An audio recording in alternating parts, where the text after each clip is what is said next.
அதை இதுலேயே லெஃப்ட் சைடில் பார்த்தீங்கன்னா தர்கா இருக்குது. இந்த இடத்துக்கான பேர் சடமலைன்னு சொல்கிறாங்க.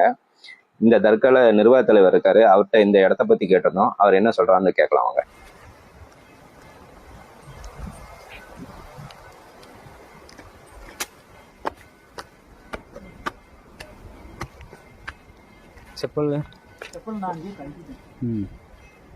அஸ்ஸலாமு அலைக்கும் வரஹ்மத்துல்லாஹி வபரகாத்துஹு. இது சடமலை கோதிரி பாபா ஹவுதுல் நாயம் ஒளியுல்லா தர்கா. மேலே போர்டு பார்த்துருப்பீங்க. இது வந்து கிட்டத்தட்ட 546 வருஷமாக இந்த தர்கா இருக்குது.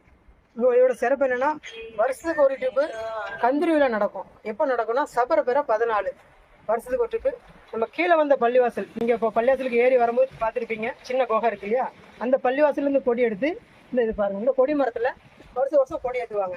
அது எப்போ நடக்கும்னா சபர் பெற 14 அன்னைக்கு நடக்கும் பெற கணக்கில்.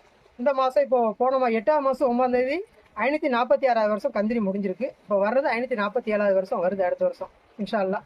கோயிலுக்கு போகிற எல்லா மக்களும் 546 வருஷங்களாக இங்கே நடக்கிறது என்னென்னா, கோயிலுக்கு போகிற எல்லா மக்களும் பள்ளிவாசலில் வந்துட்டு இங்கே ஜாரத்தை முடிச்சுட்டு தான் மேலே கோயிலுக்கு போவாங்க. அதே மாதிரி தான் பள்ளிவாசல் வர மக்கள் எல்லாரும் கோயிலுக்கு போயிட்டு வருவாங்க இன்ஷா அல்லாஹ். ஒரு மத ஒத்துமைக்கு ஒரு எடுத்துக்காட்டாக ஒரு 546 வருஷமாக இருக்கிற இடம் இது வந்துட்டு இன்ஷா அல்லாஹ்.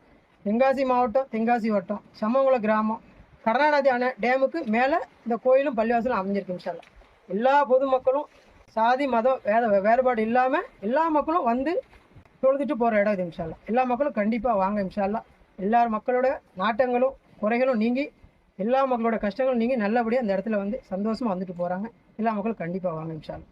நான் வந்து இங்கே 9வது தலைமுறை, அப்பாவுக்கு அப்புறம் 9வது தலைமுறை பரம்பரை ஹக்தாராக இருக்கிறோம் நாங்கள் வந்துட்டுங்க. இது வந்துட்டு வேறு இனாந்தரம் மற்றபடி எதுவுமே கிடையாது. பரம்பரை ஹக்தார் நிர்வாக தலைவர் முகமது அலி.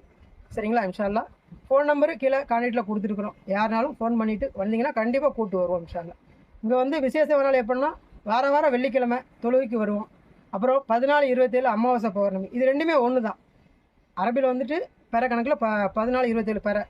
நம்ம தமிழ் காலண்டரில் பார்த்தீங்கன்னா அமாவாசை பௌர்ணமி இன்ஷா அல்லாஹ். கண்டிப்பாக எல்லா மக்களும் வாங்க. கோயிலுக்கு போகிற எல்லா மக்களும் இங்கே வந்து பிரசாதம் வாங்கிட்டு தான் போவாங்க இன்ஷா அல்லாஹ். அஸ்ஸலாமு அலைக்கும் வரஹ்மத்துல்லாஹி வபரகாத்துஹு.